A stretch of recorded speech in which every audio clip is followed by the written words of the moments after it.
Hello and welcome to the John Ark Show. Today's show is called The Security Problems of the Rich and Famous. Everyone usually assumes that it's poor people who have the most security problems, living in bad and dangerous neighborhoods.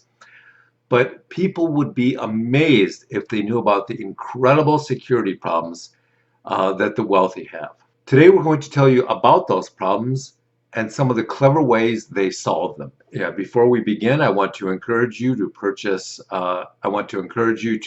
subscribe, like, comment, and follow the uh, the show, as well as to tell you that it's sponsored by a company called HollywoodIsCalling.com. It's a company which allows you to purchase live calls with real celebrities.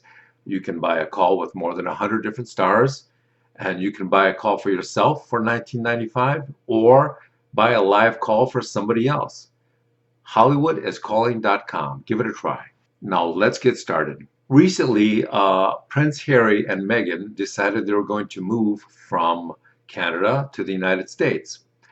And when President Trump heard of this, he wrote a tweet letting everybody know that the U.S. taxpayers were not going to pay Harry's and Meghan's $5 million a year security bill. Now, most reasonable people would agree that paying the security tab for the super wealthy, like Harry and Meghan, is not a reasonable request. They have more than enough resources to pay that on their own.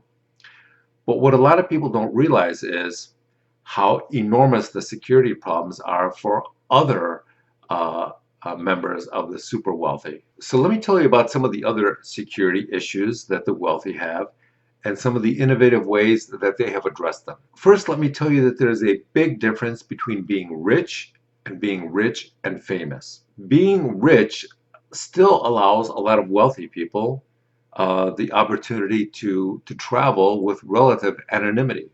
Most people don't know the wealthy unless they see their cars, their homes, so they can still get out and about without too many headaches. With celebrities, it's an entirely different matter because with many celebrities, they can't even get out of the car or stop at an intersection without causing a traffic jam, without causing people to run up to the car for selfies. It causes a lot of security risks just by doing that. Actor Al Pacino once said that when he's in New York, he can walk down the street, and as long as he's looking down at the sidewalk and not making eye contact with people, he said he doesn't have any problem. He can sort of slip in and out of places without too many issues. But he said the minute he looks up and makes eye contact with people, immediately he gets recognized and immediately he gets surrounded and mobbed by people wanting a selfie. So mobility and the ability to get around, to travel, it's an issue for a lot of celebrities and VIPs.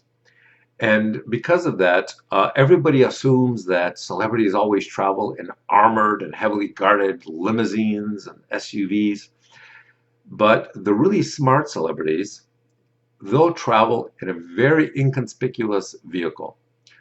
Oprah, for example, used to travel in a brown or a tan colored minivan, and she could pull up at a light, and people would look over and they'd see somebody who looks just like Oprah, but then they'd stop and think for a second, and they'd think, well, there's no way somebody as rich as Oprah would be driving in a minivan like that. It can't be her. It just has to be somebody who looks like her. And that would usually allow Oprah to travel around town wherever she wanted without too many headaches. When it comes to dating, celebrities have issues all their own. One of the problems is that when you're well known or super wealthy, you have to assume that there's a lot of predatory dating going on out there. People simply trying to date you for your money. I know one celebrity who used to put on a fake nose and a disguise that he would have made by a Hollywood special effects artist. He'd put that stuff on and he'd go out to the malls and talk to people and flirt with women. And unless they recognized his voice, they usually I had no idea who they were talking to. And then if they hit it off at some point, he could reveal himself and ask her out on a date. But prior to that, he would always have the option of walking away without her really knowing who he was. If he went out to the bars, he would always bring his friends along so that if anybody saw past the disguise, his buddies could always whisk him out of the bar without too much problems. Another issue is home security. And this is a big deal for both the wealthy and the famous. Most celebrities, when they buy a home, they do not register the home in their own name. They will have their attorney create a corporation or an LLC, and then they'll register their home in that company name, and that'll provide an extra layer of protection, making it more difficult for the public to go online and find out who owns that property. They also don't have any mail delivered to their homes because they just don't want strangers coming up to the house.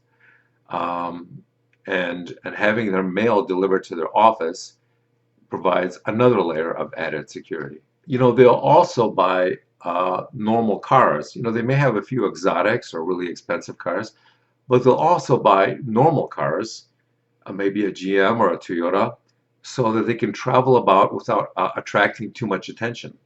That's also the reason why so many celebrities also leave the home wearing their gym clothes or wearing no makeup or a large pair of sunglasses. It's all about attracting as little attention as possible. Less attention equals less security problems. So whenever somebody new enters their social circle, and they make new friends, one of the first things they'll do is they'll have their staff screen them for drug problems and felony convictions. And if they have those issues, then the staff will slowly and gently move them out of the celebrity's circle of friends. The staff will also Google the celebrity's name several times a week, and that's to make sure there are as few photos online as possible of the celebrity's home or locations the celebrity travels to, that sort of thing. When you reduce that, you also reduce the security risks. One thing you'll rarely see a celebrity do is answer the door by themselves when the doorbell rings. In fact, not only do a lot of celebrities have intercoms on their doors or at their front gates, but they also have voice scrambled intercoms, which allows them to talk with whoever's at the gate without that person recognizing their voice because it has been voice scrambled. They can also gender scramble the voice so that if there's a female celebrity at home all by herself and somebody's at the gate, she can talk to them on the intercom in a male voice, or a male celebrity can talk to them on his own intercom in a fake female voice, once again just to create an added layer of confusion. Most security experts will tell their celebrities not to have anybody at their homes overnight unless they've known them for a long time. There are quite a few celebrities now who will have parties. They'll invite, friends over. They'll invite beautiful women over. But they have NDA parties, non-disclosure agreement parties. And what happens is, when these people enter the home, they will be asked by security to A, surrender their cameras and their cell phones, and B, sign a non-disclosure agreement. And many of the women will be asked to sign a sexual consent form. And if you're approached by the celebrity and they like you and they want to have some adult fun with you, and if you don't consent to it, then you'll be very politely asked to leave, and that'll be the end of it. It's not a big thing, but it's really common now. So it's becoming more common now for celebrities to travel through the public with not only their own security, but with very aggressive security. And the reason for that is something really interesting. It's called litigation baiting. What happens is you have these paparazzi agencies who will hire convicted felons as paparazzis.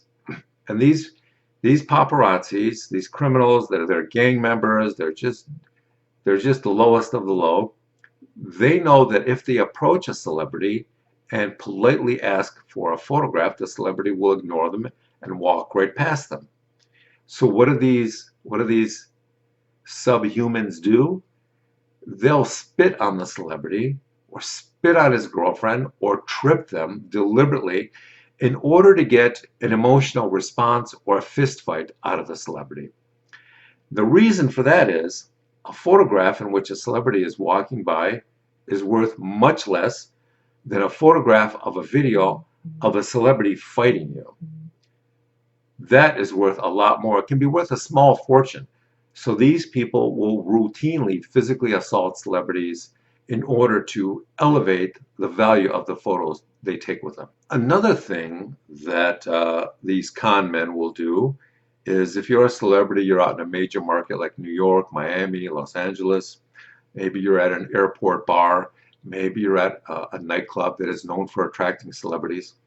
What they'll do is they'll hire stunning looking Nigerian or Eastern European women in, and they'll send them into the bars. They'll train them fully, tell them where to go, what to say, and how to behave.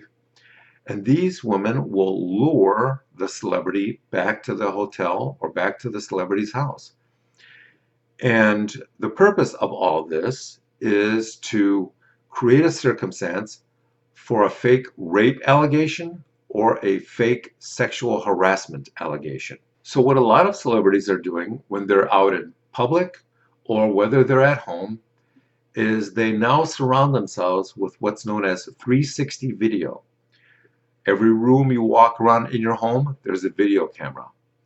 If you have a girl in your room and you want to have some adult fun, then she has to consent on video camera to the adult activity the two of you are about to consensually engage in.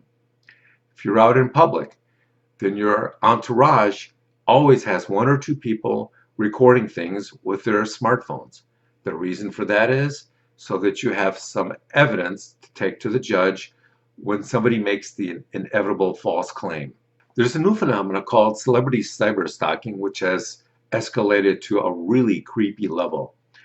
And that's where con men will hire Eastern European or Asian hackers to breach the celebrity's cell phone, smartphone, iPad, or smart TV, and use it to record video or audio of them in their own home, in their cars, wherever they are.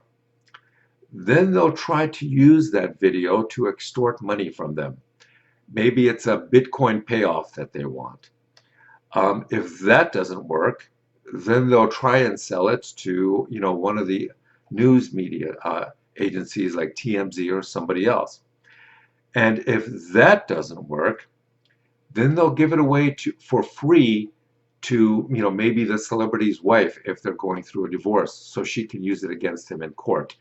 Or maybe they'll give it away to some of his business enemies or competitors, so they can use it to compromise the celebrity somehow. It is never ending and it is nonstop. So welcome to the problems of the rich and famous. Thanks for watching, and we'll talk to you soon.